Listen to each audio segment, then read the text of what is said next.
サい。パンパンだね。パンパン。高すぎる。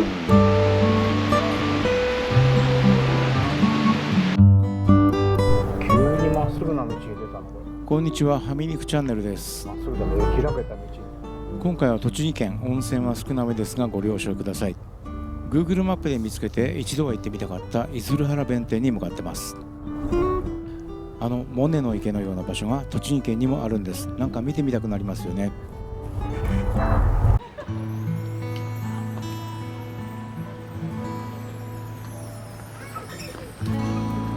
すごい綺麗だね、なんか。出流原弁天池湧水は栃木県指定天然記念物。環境省が認定する日本名水百選の一つに数えられています。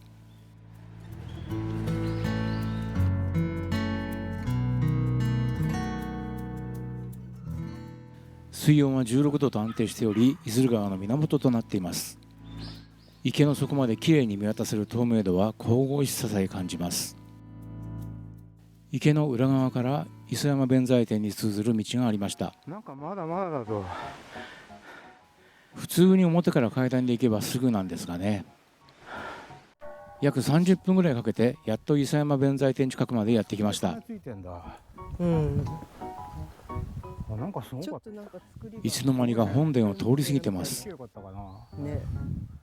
磯山弁財天は天暦2年に藤原の秀里公が創建したと伝えられています。現在の本殿は鎌倉時代に再建されたもので、釘を使わない掛け造りという昔の建築方法。景色すごい。弁財天からはのどかな風景が一望できます。高い。高い。蛇は弁財天様のお使い、随所に蛇が祀ってありました。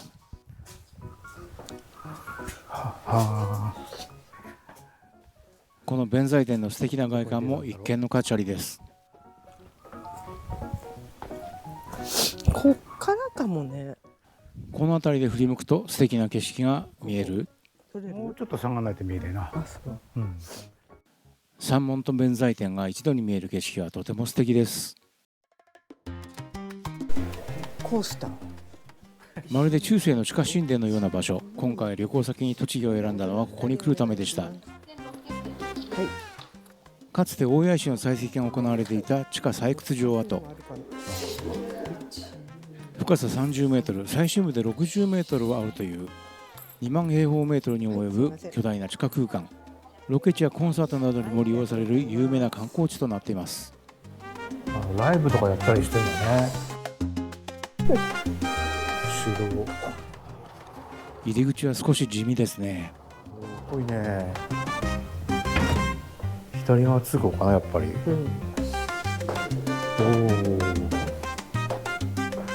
ぽいね。またこれ帰りが大変なパターン。一気に探検っぽくなりますね。すごい。結構下るね。すごい下るね。いや、下るね。おお。うわ、すごい。ライトアップされた地下空間は幻想的。ここでちょっと感動します。ガイドもなく制約も少ないので自分のペースで見て回れます。壁の縦縞模様は採掘の跡だそうです。映画のハムナプトラを思い出しますね。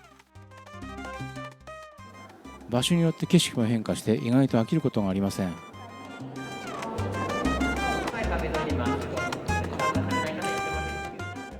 以前ここで狩屋崎省吾さんの作品展があったようです。そして階段の先には過去の展示の実績が。モーターショーか。なんかこういう時に来たかったね、なんかね。そんなに頻繁にやんないのかな。すごいな。オメガのレセプション。ほら結婚式。これはドンペリですね。他にもたくさんの過去の撮影実績などの展示がありました。ドッグサイドマーケッ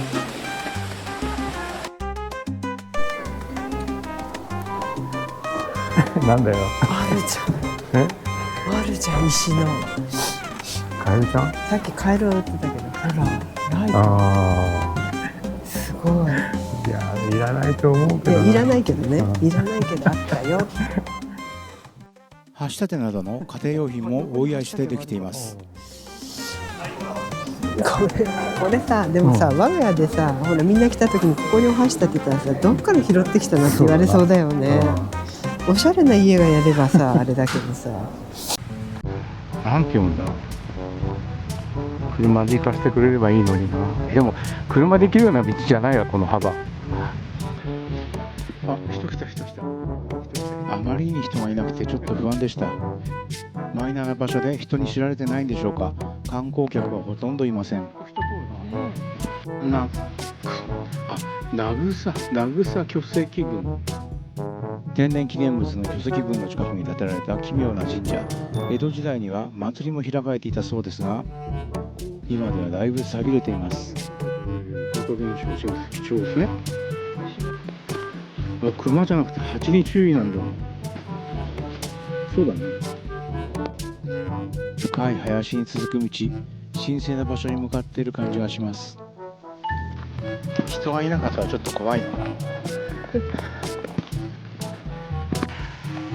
看板が何も見えない。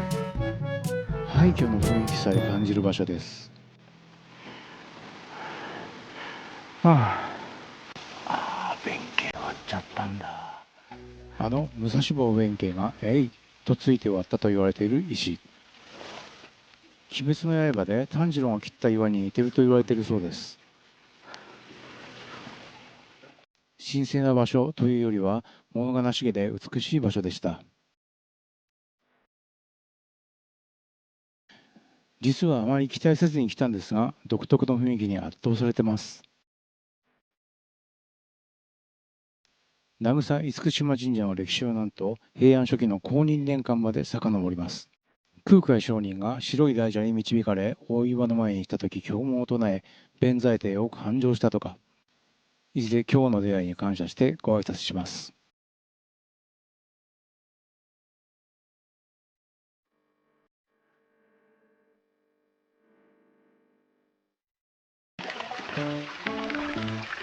でもそんなに狭いわけじゃなさそうだね。安産祈願なんで潜る必要は感じませんが、一応狭そうだな。てか狭い。そこで終わりじゃないのかな。ここで終わりだ。意外に短くてほっとしました。これで終わりだ。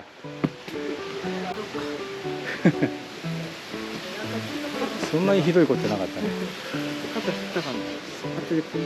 から下に降りないで、こっちに。国指定天然記念物である名草巨石群。巨大な石がたくさん転がってましたが、何がすごいのかいまいち理解ができませんでした。なんかな。でもなんかすごい気がする場所でした。前にも紹介した鹿の湯。なんと1300年もの歴史を持ち、その発見は7世紀前半。山狩りで打ち漏らした鹿がここで傷を癒しているのを発見したのが始まりと言われています。時代時代の権力者や文化人らが訪れた記録も残っているようで、あの奥の細道にも登場します。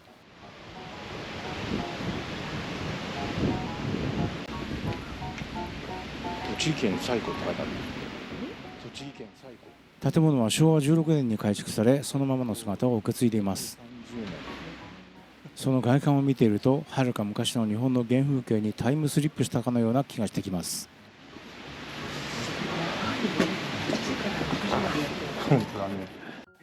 内装も木のぬくもりが感じられて素敵です。これ見せなきゃいけないんだよ。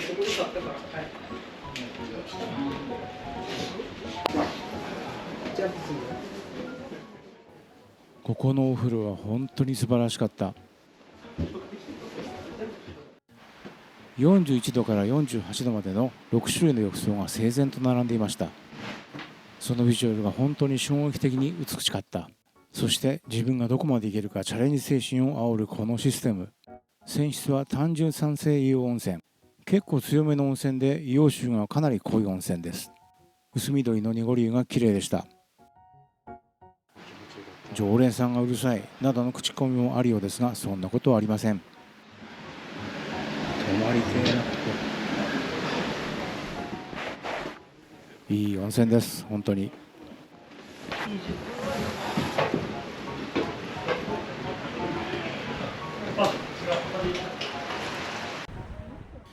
鹿の湯から川を遡上すると名称摂政石があります。少し広い遊歩道になっているので湯冷ましがてらに散歩してみます。あれか、近づくと死んじゃうやつ。だいぶはしょってますが、摂政石は天竺から来て帝に害をなした九尾の狐が退治され変化した姿であり、退治された後も毒を吐いて人々を困らせたという伝説に由来する石。国指定名勝に選出されています。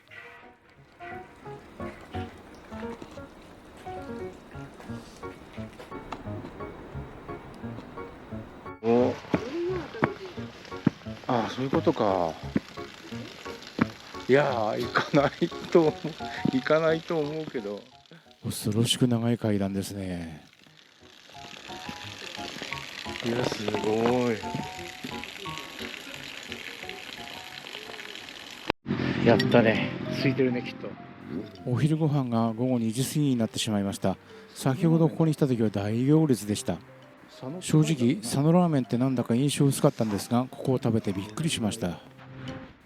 澄んだ鶏ガラスープともちもちの縮れ麺が最高です。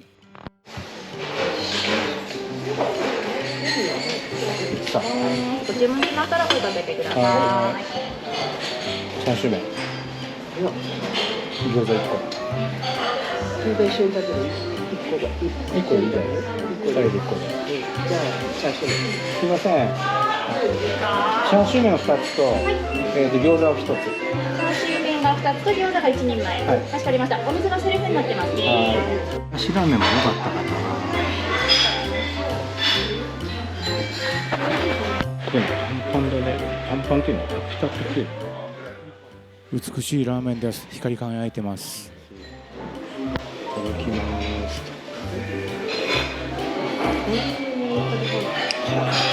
美味しいね。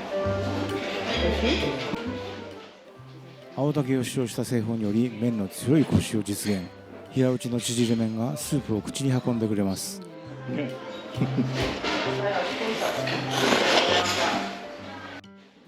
餃子がさらに美味しかった。少し青臭い野菜がセットになっていて、いくらでも食べれます。お腹いっぱい。地方発送も可能ということで、お土産に3パックも買ってしまいました。美味しいんで地方発送頼んじゃいました。佐野ラーメン大好きになりました。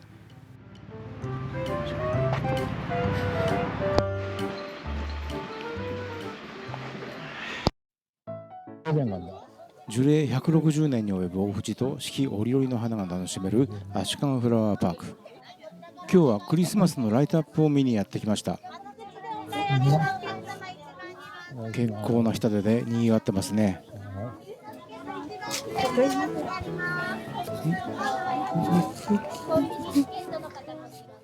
暗くなると徐々にイルミネーションが点灯し始めます。いやー、どうしよう。行こうか。行こうか。行く。綺麗だな。さっきは何色があったじゃん。ここがここ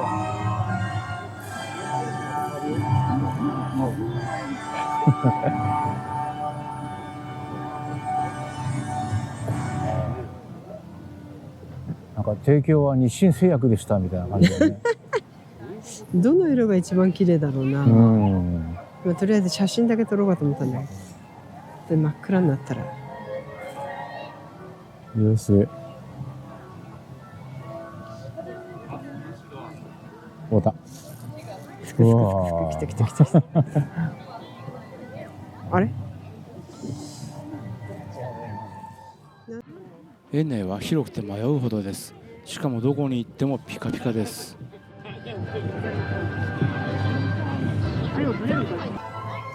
電気代どのぐらいかかるんだろうね。身も蓋もないこと言ってるし。何の音楽？え？何の音楽？大正製薬じゃない？やらないでしょ。かぼちゃの馬車？そりゃ並ぶよな。あ、すごいね。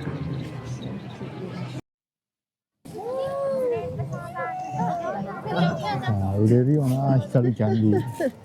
あ、光るんだ。食えるんだ、それで。そう。うわー、ちょっと見てく？うん。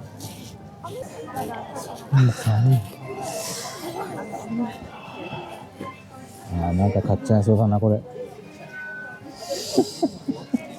私この人好き。うわ、やばい。なんだかわかんないけど、綺麗だな。オーナメントとかあんだよ。ね。この前のホテルにあったみたいなやつ。ホテル大谷にあったやつと一緒だよ。これいいな、これ。1万いくらだったじゃん。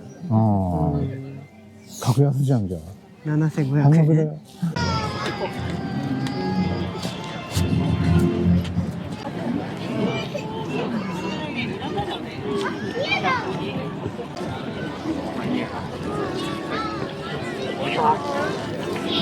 あれってもともといたとこじゃないか？まだまだ先か。もう道に迷ってます。ちょっと迷うな。どこにいるんだかよくわからんね。しかしすごいね、この電球の数は。真ん中にもなんかあるんだ。フラワーファンタジー。向こうに行けんだね。大人も子供も楽しめるいい場所でした。電気がついてるけど音楽が終わった。いやでも綺麗だな。これ始まるわけじゃない？始まっちゃったよ。うわ、なんか迫ってくる感じ。うわ。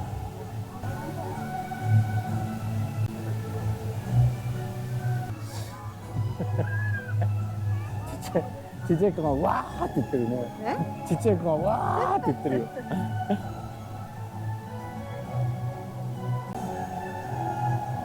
ごいな。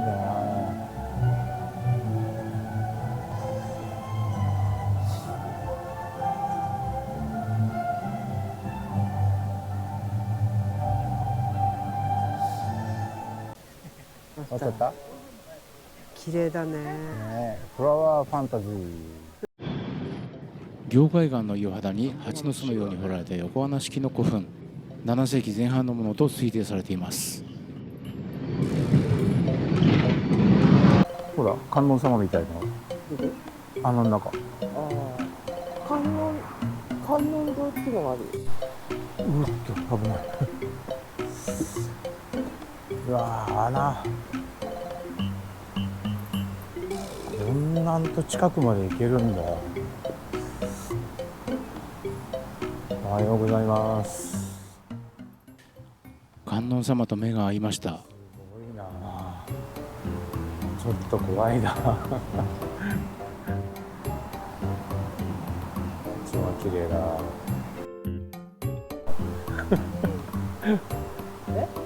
そんな覗いていいもんなの？そのためには綺麗に割った。そうなの？綺麗な観音様がいる。昭和60年か。そんなに古くないんだね、このお堂自体はね。誰が何のためにこんなことを。凝灰岩路頭の斜面に掘り込まれた横穴群は現在52基は南を向いて開口している。しかし重複して呼び込まれたものであり、実際はもっと多くの、墓穴があったことは確実である。これらの横穴の基本形態は羽子板型の現実から原門を経て直接前底部へ続くもので、線路に当たるものは見られない。現室の奥の壁はアーチ型でほぼ垂直であり、原門もほぼ同じ形で中央部がうんだら、この横穴群で作られた事業は明らかではないが、全国的に横穴群が広がった7世紀前半と位置づけるのは適当であり、群衆群のように家族母的性格を持ったものと言えそうである。なお、現在各室に観音像があるが、これらは後世のものである。なるほど。最後に裏の祠にお邪魔して退散します。なんかあんまり人が通ってない雰囲気だな。ここで終わりかな。きっとこれ鳥居みたいなもんなんだよな。お賽銭とか持ってきた2人ともお賽銭持ってないんです。ごめんなさい。い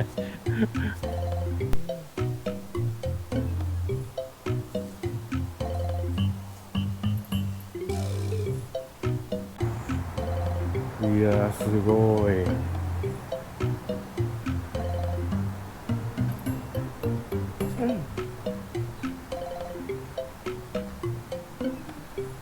本当遠くからだと分かんないけど、本当に全部観音様が彫ってある。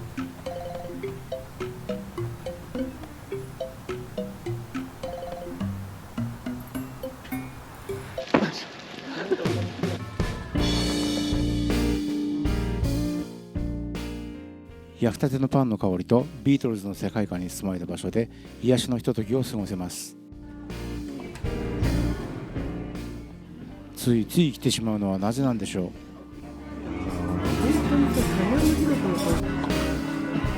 う。なんか前も似たようなのを撮った。若い頃に夢中になったものって60歳になっても色褪せない。ビートルズもその一つ。オリーブだったんですか。ああ、じゃあいいかな。これ確かね、前回買わなかったんですよ。いくら？ぴったり4000円。一人で乗ってます。ああ、そうだね。